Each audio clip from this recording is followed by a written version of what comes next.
Shalom and welcome to Temple Talk from the Temple Institute in Jerusalem, Israel. Today, the 19th day of the month of Kislev, 5779, 27th of November, 2018, and the Shabbat, Parshat Vayeshev, beginning in chapter 37 of the book of Bereshit, Genesis. Rabbi Chaim and Richman here together with Yitzchak, Reuven, and this Shabbat is also Shabbat Mevarchim, the Sabbath of the blessing of the new moon of the month of Tevet, which will be occurring on the 8th and 9th of December. And actually, this is our pre-Chanukah special edition of Temple Talk, since it will be in less than 1 week. Is actually going to be beginning the Festival of Lights. Festival of Hanukkah is going to be ushered in on Sunday night, December 2nd. And Hanukkah, of course, as everybody knows, as you listeners know, is such a beloved time. It's a time that really unites Jews all over the world. It's a time when even people that don't consider themselves that observant or that involved in Jewish practices, everyone loves the festival of Hanukkah. And that's because there's something about it which is a direct emanation of the holiest light in the world that comes to everybody. The Holy Baal Shem Tov used to say that on the first night of Hanukkah, when the simplest Jew lights the Hanukkah candles, he can ascend to the spiritual level even higher than that of the Kohen Gadol, of the high priest in the Holy Temple. Hanukkah is a very, very special time. I'd like to talk about that a little bit. And the fact is, this month, as we've said, as we've mentioned previously, this month of Kislev is the month of dreaming. And that's because on a mystical level, it has to do with the whole configuration of the month and its potential for achieving all the things that we are supposed to do in this world. It has to do with this aspect of dreaming, but on a simple level, which isn't so simple. All of the dreams in the book of Bereshit in the Torah readings fall out during this month of Kislev. And of course, in this week's Torah portion of Vayeshev, we have the dream of Yosef that he told over to his brothers, which caused such vexation and enmity. Dream of Pharaoh, towards the end of the Torah portion. And in all of these Torah portions, we're learning about Jacob. And now this week it focuses on the very, very unique relationship between Jacob and Joseph. As the verse tells us, Jacob settled in the land of his father's sojournings in the land of Canaan. And then verse 2, right away in Parshat Vayeshev, these are the chronicles of Jacob, Joseph, at the age of 17 years. And in Hebrew, Eila Toldot Yaakov Yosef, right? Mm-hmm. It comes out in Hebrew. It's very enigmatic. It's very, very compelling, this expression. These are the generations of Yaakov, Yosef. And there's this holy books are replete with the understanding of the interpolation and explanation of this verse. These are the generations of Jacob, Joseph. That Joseph was the embodiment of the passing over of the torch of the legacy of Jacob in this world. The expectations that Yaakov had from his son Yosef were very high, and that's why the brothers felt the enmity. That's why the verse says that Yaakov loved Yosef so much and he gave him the special coat. I mean, that's not good parenting skills to let the other kids know that you like one more. But why? Why does the verse emphasize this? It has to do with the spiritual aspect of who Joseph was and what he was trying to accomplish in this world that Jacob was so excited about. And we hope to explore that a little bit more in this week's video lesson, this week's Torah portion, which is going to be posted. But there's something about Yaakov that is also prominent in our consciousness now during these days, because of course we live with the times, and because the Torah is our newspaper, and because we are resonating with the flash of what is going on now as we read these Torah portions. It's an interesting thing, the connection between Yaakov and Chanukah. Yitzchak, Reuven. First of all, there's a whole idea that Yaakov, the patriarch Jacob, passed away on Sukkot, But the Torah tells us that there were 70 days of mourning and what was called then in Egypt embalming, this preparation for Yosef and for Yaakov, and that takes us all the way to Hanukkah. So just as in a way there's this period between Pesach and Shavuot over the days of the counting of the Omer that make it into like one kind of long festival of Chol HaMoed of intermediary days, so too between Sukkot and Hanukkah there's a thread that's connected them, and that thread is Yaakov. Now I want to tell you something very, very deep. Open up your heart in the deepest way. And we might have said this once or twice in the past, but I shared it very recently with some people, and it's a rare tradition that is not well known. But there's something very, very amazing going on here, and that is in Parshat Vayishlach, which was actually just last week, was it not? We learned about the struggle between Jacob and the man he wrestled with, who's pretty much universally recognized as being the angel of Esav, whatever that means. And the way that this happened, the way that it came about, was that he found himself alone with this character, because in Genesis 32:23 we read, he got up that night and he took his 2 wives, his 2 handmaids, and his 11 sons, and crossed the ford of the Jabbok, crossed the Ma'avar Yabok. And when he took them and had them cross over the stream, he sent over his possessions. And then we read Jacob was left alone, and a man wrestled with him until the break of dawn.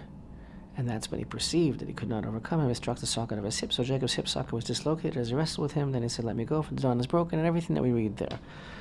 So why was he left alone? What is the contemporary wisdom, Yitzchak, on why Yaakov was left alone and therefore vulnerable to this man who came over to him and started wrestling with him? He went back. He went back. He went back after he had forded all of his family, his precious family, to the other side of the Yabok River, which, by the way, is a river here in Israel today. In fact, you and I did a lot of our military reserve duty in that very area in the Jordan Valley, right? Yeah, I never forded it, but I never forded it either, but we guarded it. Guarded it, exactly. Bravely, I must add. Precious waters. Yes. So Yaakov, for some reason, after he wrestled with many an angel myself in that very spot. After he forded his family over the Yabok, he went back alone. So Rashi tells us that he went back for some small vessels that he had left there. I see you making faces. Yeah.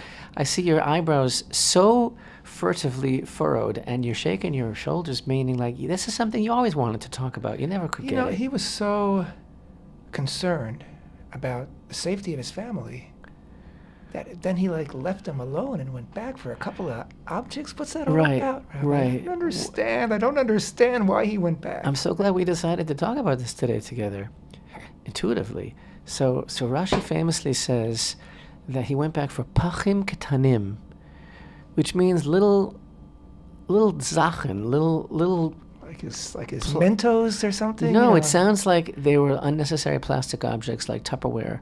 Yeah, they especially fording a river, they come in handy. Because pachim ketanim, little vessels, and then there's a famous statement that our sages make based on this, that you see that when it comes to tzaddikim, the very righteous, they're very, very thrifty, and they don't want to waste anything, and so they're very economical and they don't want to waste anything or throw anything away. So he forgot his little utensils over there, and he went back for them, right? Yeah. The expression is pachim ketanim, little vessels. But actually, open up your heart in the very, very deepest way, and I'm going to pull this together in a very, very amazing lesson. That's one of the most profound that I've ever heard in my career. And that is as follows. Is your heart open? Back to Parashat Noach, back to the Torah reading of Noach. Noach let the Yonah, after the unsuccessful attempt of the raven, he let the dove out to find out if the land was dry yet. And the dove came back. Before it didn't come back, it came back with an olive branch. Now, according to this very, very esoteric tradition, not well known, but which I was privileged to hear from the lips of a very, very holy and dear mentor who is no longer in the world. That branch, and he did cite a source, which I do have as well. That branch had olives on it, and Noah, he made olive oil from the olives on that branch, Mm-hmm. and that olive oil was put in a pach, in a container, in a cruse, in a vessel, and it was very, very precious. It was passed down. It was passed down to Chaim. It was passed down to Avraham. It was passed down. It was the oil that Yaakov used to anoint the stone when he wake up after the dream. Okay. And it was that oil that he went back for. That oil that he went back for. And now, of course, everything all of a sudden jumps out at you with incredible clarity and oomph, because, wow, like I couldn't understand. Like you yourself, you were shaking all over like Lionel Barrymore when I said that he went back for small vessels. Lionel Barrymore? What movie are you referencing? It's a very long story, but anyway, that's not the point. Wow. You were like, why would he go back for these small vessels? But the giveaway is that, as Rashi says, he went back for pachim ketanim, which is the same language of the pach shemen, the expression, the vessel of oil in the story of Hanukkah. Mm-hmm. So open up your heart in the deepest way. So Yaakov went back for that oil, and that, my friend, according to this incredible and beautiful tradition, that is the cruse of oil that was found in the story of Hanukkah, that bore the seal of the high priest. The one cruse of oil that had not been contaminated by the Greeks was that one, the same one. That's the teaching. Okay. And this is another example of Yaakov's persona being emblazoned and stamped on this whole period of time. But to take it to a very practical place, where I think this is so compellingly beautiful, what is this whole idea? What is this teaching us? That, I mean, Noah on the ark made oil from those olives. Like, that's all he had to be concerned with. It was a brave new world. It was a whole new world. It was rebirth from destruction. And he makes this oil. Mm-hmm. And that oil is safeguarded by all these tzaddikim, by these righteous people, by the forefathers throughout the generations. It goes to Yaakov. Yaakov almost forgets it. Yaakov goes back for it. Yeah, because he was so concerned with his family's safety, he almost forgot it. He goes back for it, though. And when he was trying to get it, that's when he was attacked. Oh, my gosh. That's when he was attacked by the angel of Esav. The precursor of and that's what he was attacked of the Greek over as. idolaters. Exactly. You're getting it. You see the spin. I see you shaking all over.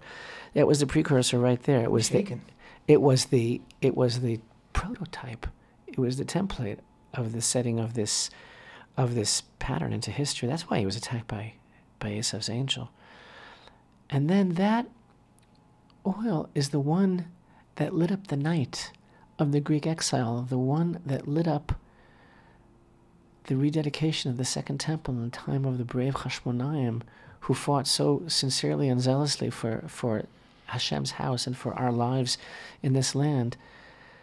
But that light that lit up the menorah, which symbolizes the hidden light of creation, which shines forth every year in every Jewish household when we relight the Hanukkah candles, that light is actually not just the light that was kindled by Aaron HaKohen, by Aaron the high priest in the holy temple, the light of the menorah. That light actually is the light that was created when the world was saved from the flood.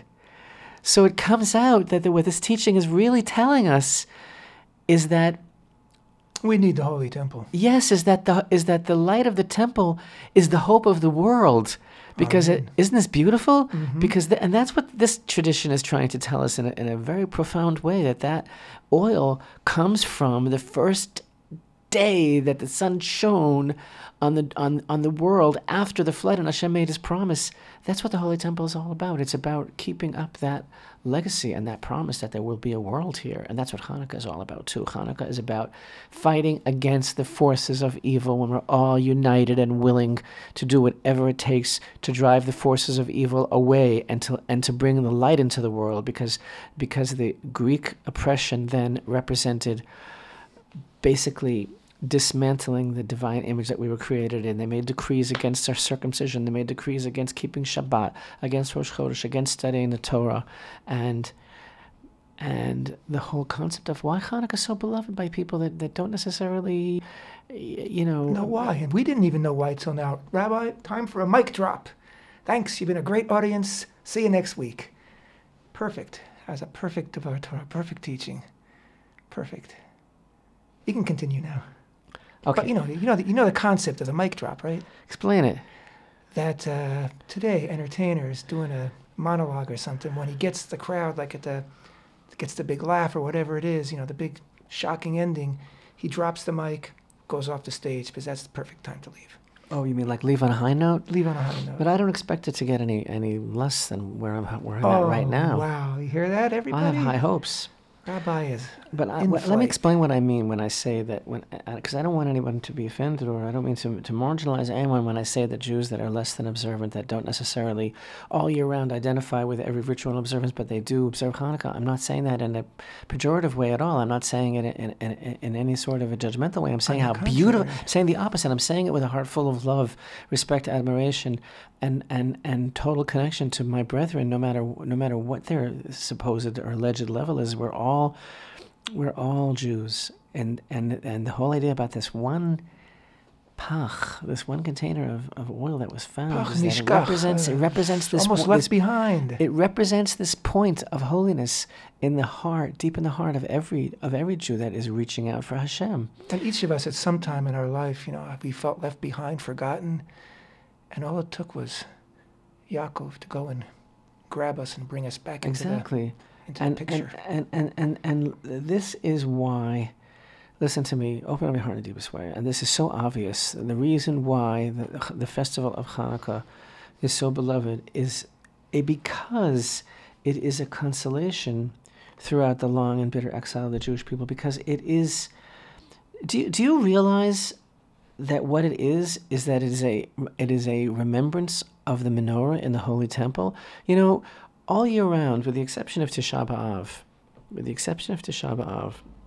there's only two things that I can think of for sure that Jews all over the world do that are connected to the Holy Temple directly, and that is the Passover Seder, which they don't even realize how much it's directly connected to the temple, and the lighting of the Hanukkah lights, which is a direct zecher of the remembrance of the temple menorah. And that's such an amazing thing. In fact, there's this whole idea in Parshat Bahalotcha, if you remember in the book of Numbers, where Aaron was crestfallen because he was left out of the gifts of the tribal leaders, right? Yeah. And then the Parshat Bahalotcha begins with Moshe giving Hashem's instructions to Aaron when you cause the flame of the menorah to go up straight, and the sages tell us, and Rashi cites that they say that Shalcha li olam kayemet, yours is always going to be preeminent, your mitzvah. And so the Ramban explains, based on this midrash, that it's talking about the lights of Hanukkah. Wow. That Aaron himself, through his lighting of the menorah in the temple, brought that light into the exile, and that it's forever, because the light of the Chanukiah that we kindle every year, we've always emphasized this, and Chassidut teaches us that when we kindle the Hanukkah lights, that is the very light of the menorah in the Holy Temple bursting forth into the night and bringing with it the original hidden light of creation. That's why altogether over the festival of Hanukkah, not counting the shamash, not counting the server candle, we light how many lights?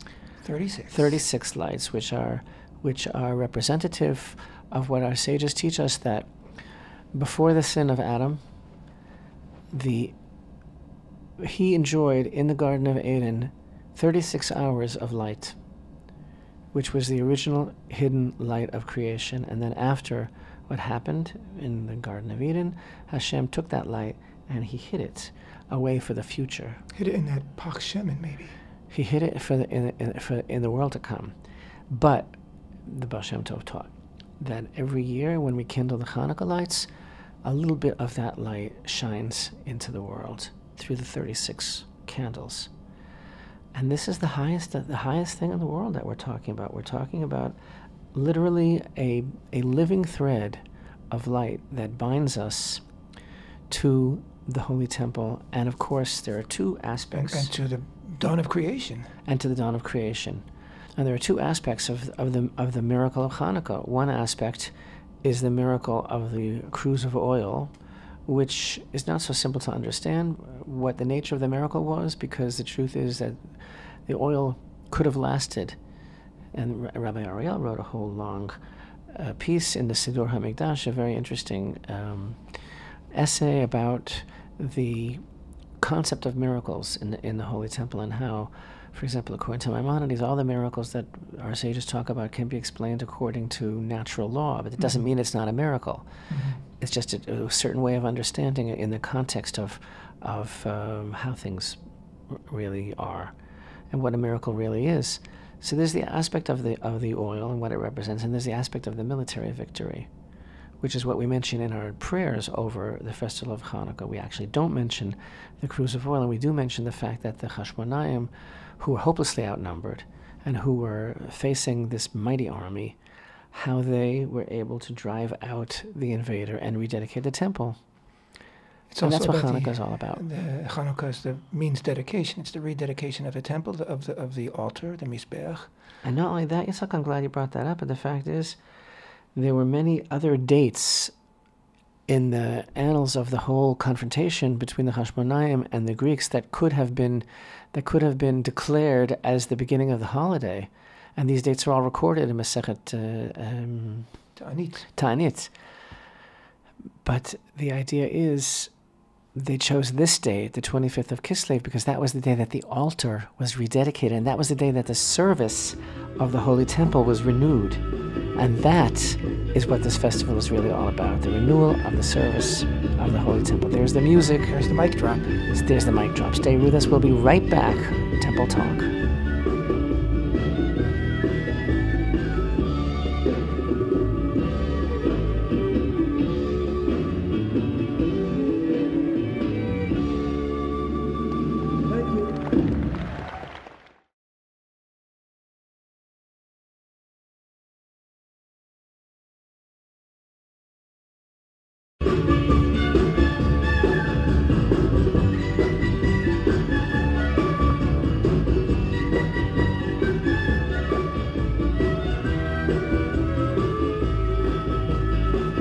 Shalom and welcome back to Temple Talk. This is Yitzchak Reuven here with Rabbi Chaim Richman in Jerusalem, Israel. Today is the 19th day of the month of Kislev, 5779, November 27th, 2018. This coming Shabbat, Parashat Vayeshev, and it's also Shabbat Mevarchin, the Shabbat in which we make a blessing over the upcoming new moon, which will be, what day is the actual new moon? You mentioned it earlier.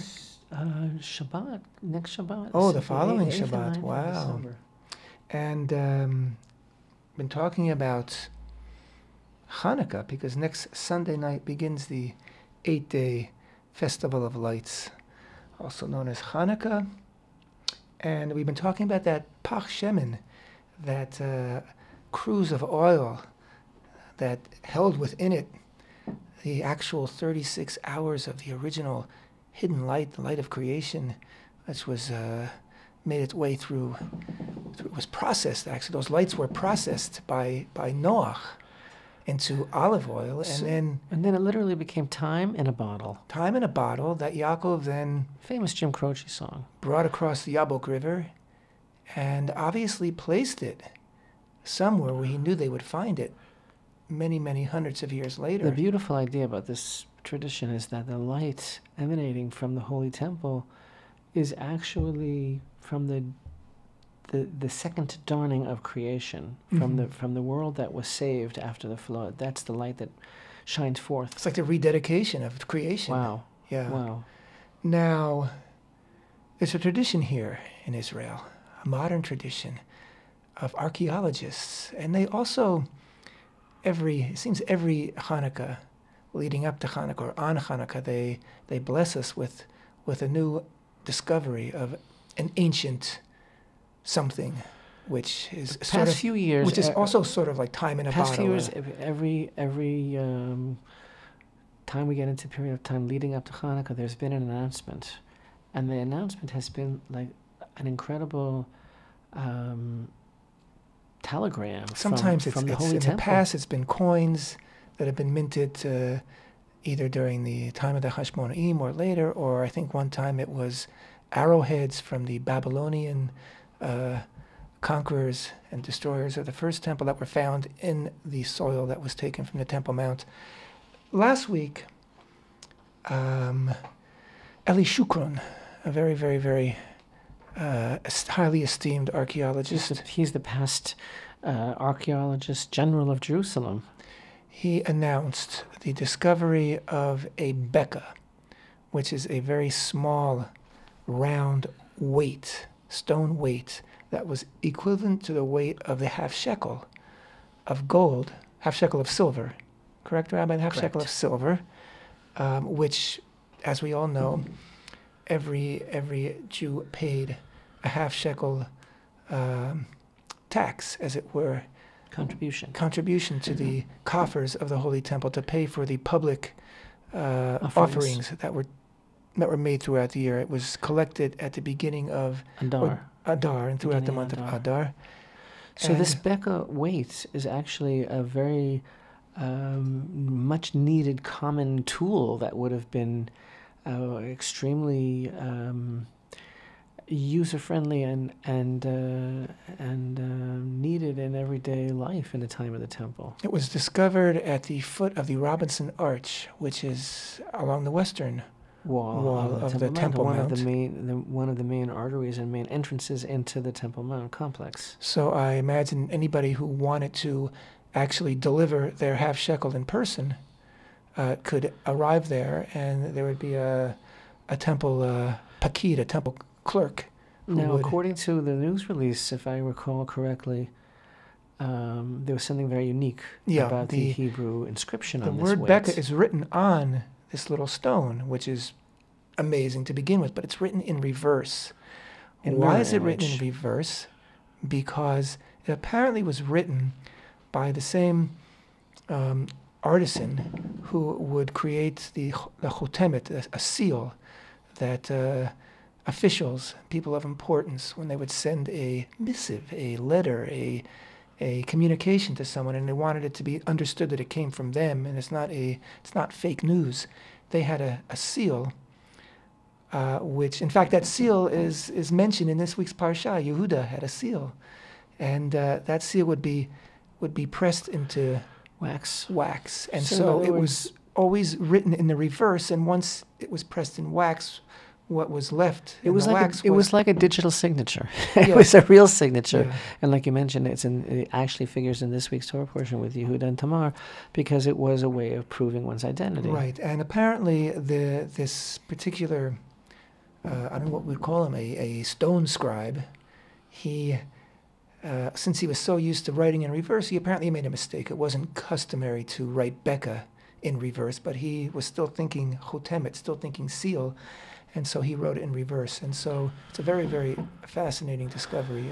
And by the way, posted last week, there's pictures and videos on our Facebook page. We did post it on Facebook, and then there was an article that was got a lot of exposure in the major Israeli news outlets here. But actually, as has been customary for the past at least 10 years with the Israel Antiquities Authority, this was announced now because of the Hanukkah season, but it was actually found some time ago. And my son Hillel, who was working in the Temple Mount Sifting Project, recalls this find and recalls having actually held it and seen it the day that it was found. Wow. And in this article that I'm looking at right now, they actually quote from Exodus 38:26. 1 bekah per head, that is half a shekel according to the holy shekel for each one who goes through the counting from 20 years old and upward for 3,550 people. It's kind of a rough translation here, but that's the verse from Exodus 38:26, which actually mentions the bekah by name, and the archaeologist, which I mentioned before, Eli Shukron, he, and I quote, says, when the half shekel tax was brought to the temple during the first temple period, there were no coins, so they used silver ingots. In order to calculate the weight of these silver pieces, they would put them on one side of the scales, and on the other side they placed the bekah weight. The bekah was equivalent to the half shekel, which every person from the age of 20 years and up was required to bring to the temple. It should be noted that the biblical shekel weighed 11.33 grams. And again, he says later, this 3,000-year-old bekah weight, because it has been ascribed to 3,000 years old, was with ancient Hebrew was likely used in the first temple, anchoring once again the deep historical connection of the Jewish people to Jerusalem. So it is actually a zecher, a remembrance from even before the Hanukkah story, because it's from the first temple. It's such a powerful motif and such a powerful message, because again, we're up against temple denial, that phenomena that we've been speaking about a great deal, and we're up against basically the denial of the Jewish people's rights to their own homeland in every way possible. And Hanukkah is all about the Jewish people basically rising up and taking a stand for what's right, taking a stand for their own land and for Hashem's house. And that's part of the symbolism of lighting the Chanukiah, the Hanukkah candles at the entrance to all of our houses. It's basically, it's this theme of vanquishing the darkness before the light, because we are fighting for the same things. We're fighting for our home. We're fighting for Hashem's home. We're fighting for this land. Nothing's really changed, and then we have this worldwide resurgence of anti-Semitism, attacks against Jews throughout Europe and in Brooklyn, New York, where every day we're reading Los about Angeles. Jews being attacked. And the whole idea of the preeminence of the land of Israel in our lives and what we're supposed to be doing in this world and serving God is what Hanukkah is a reminder of. And so then we find something like this stone from the time of the temple. It's like a wake-up call. Like, this is our land, and it's so preposterous and outrageous and galling. You know, the positions of whoever, the different nations, the different celebrities that boycott Israel, the whole idea of the BDS movement of trying to isolate Israel and Airbnb. I was going to say, right. So then this boycott of Airbnb, which is against Jews being able to rent bed and breakfast in Judea and Samaria, as if like we have no business in Judea and Samaria when this is the land of our forefathers, when there are agricultural and archaeological remains of Jewish presence, you know, from the days of Joshua's entry into the land of Israel, before there was any such a mythological concoction as the Palestinian ruse. And yet, you know, something like Airbnb can say, no Jewish houses in the land of Israel. But that's what Hanukkah is all about. It's about no house in the land of Israel. That the Jews shouldn't have their homes there, shouldn't have their lives there, shouldn't have their dedication to Hashem, shouldn't have Hashem's house. So then Airbnb comes along and says, yeah, that's basically our position.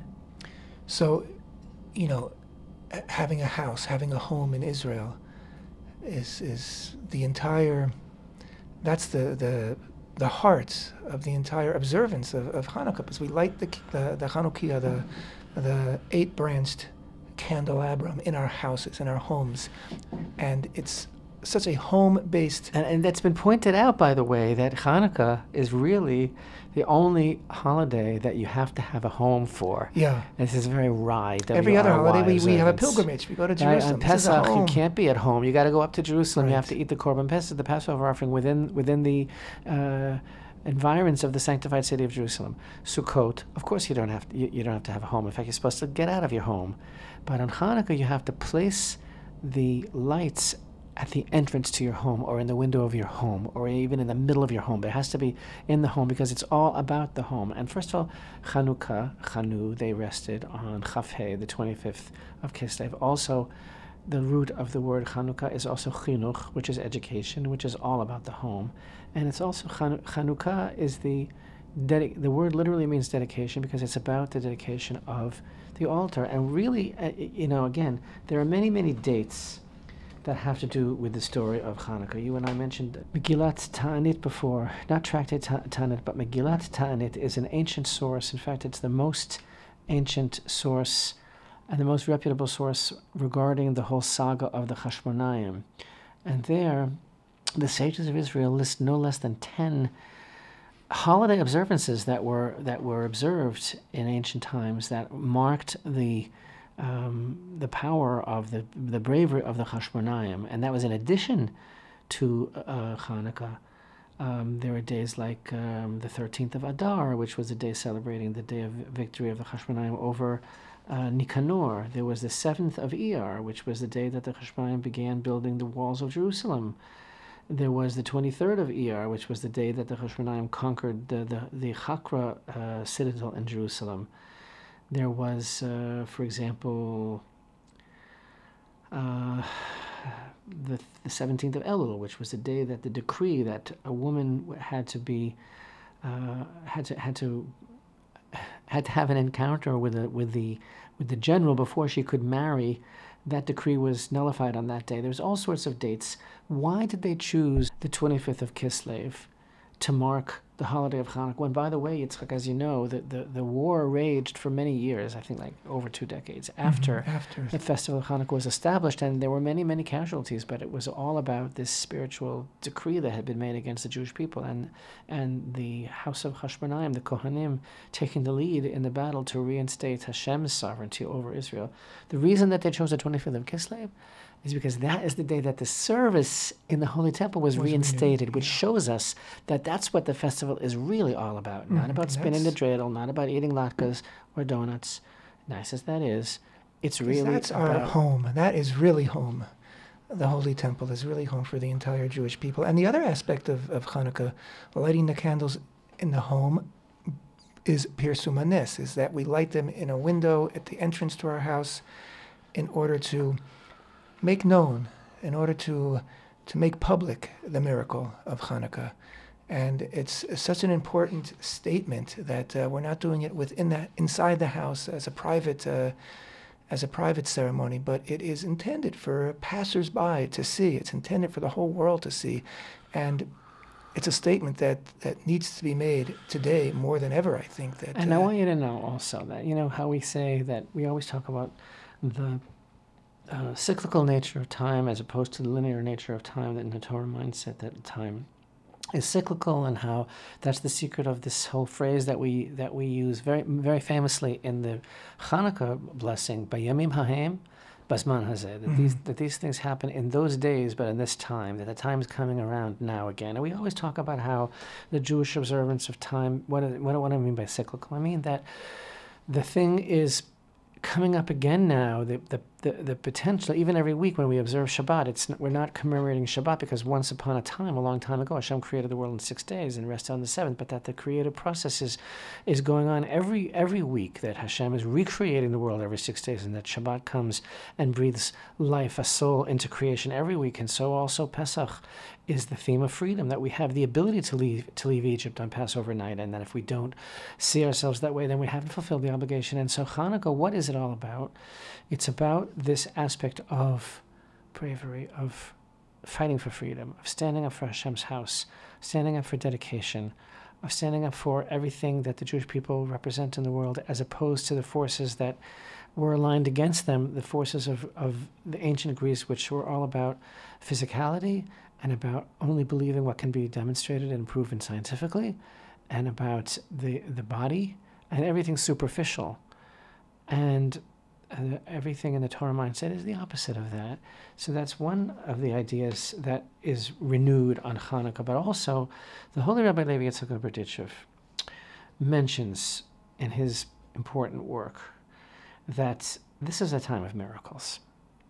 and that every person should anticipate and expect miracles during this time, because the idea of biyamim ha'hem, in those days bisman hazeh, but in this time, is that now there is an awakening, there is an arousal of this aspect of above time and space, of the miraculous, and that's what this season is really all about. That the miracle is renewed every single year at this time, and a person has to believe that there can be a change, and that's really what this is all about.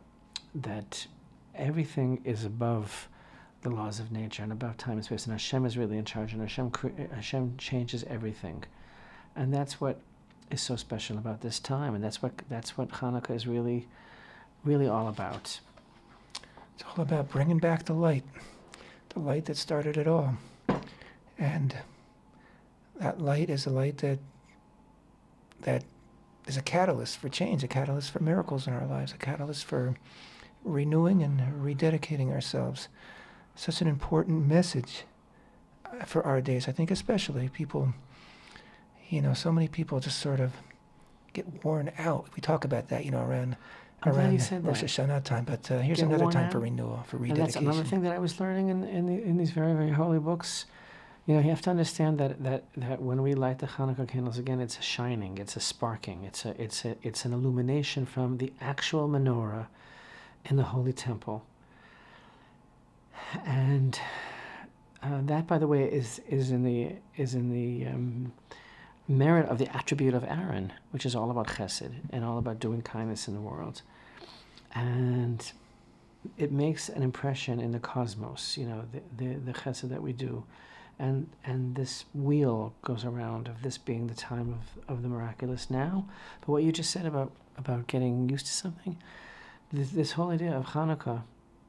And it being the time of the rededication of the Second Temple, what it's really all about is about the word hitchadshut, which means renewal, which means because this was the time of the renewal, the dedication of the altar, that we tend to get bogged down in things.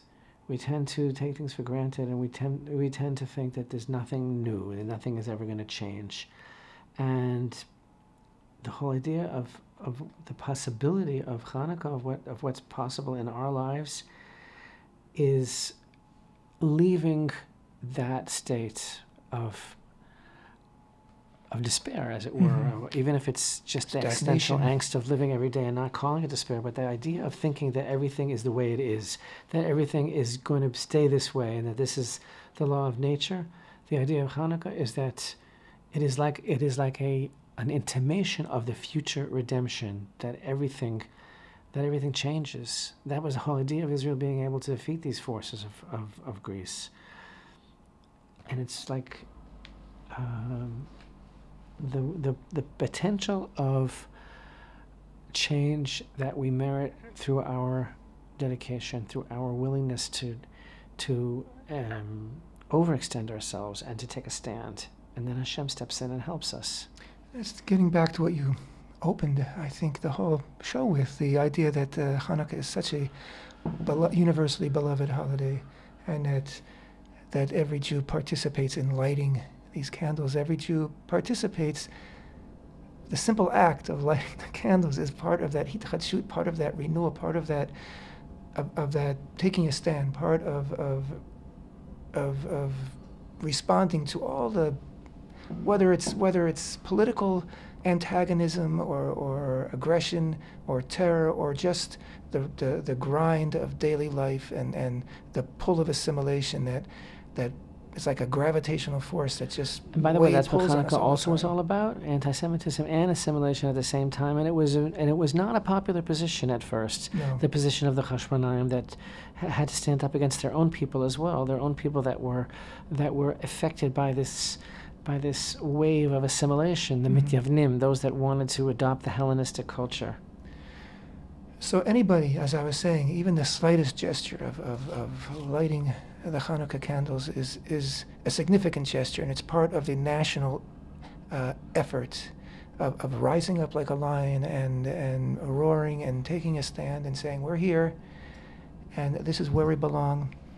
And this light is what we aspire to, the light of creation, the light of the Holy Temple, and the light of redemption. And everybody plays a small part in that. And together, there's a big conflagration. And it's a window that is opened in the light of redemption that the light starts to shine through. That's what the light of Hanukkah candles are all about. And I gotta tell you, this has just been a prequel, because our next program will be on Hanukkah. What are we going to talk about? Well, there'll be plenty to talk about. I hope so. What I thought was important was to prepare our listeners for the beginning of Hanukkah, the first day, which will be Sunday night. And the first day of Hanukkah will be this coming Monday. So, everybody, get your Hanukkah ready, get your olive oil ready, get your wicks and your matches, and get lit. And may we all merit to have a very joyous, renewing, miraculous festival of lights. Amen. Thanks for being with us. Temple Talk.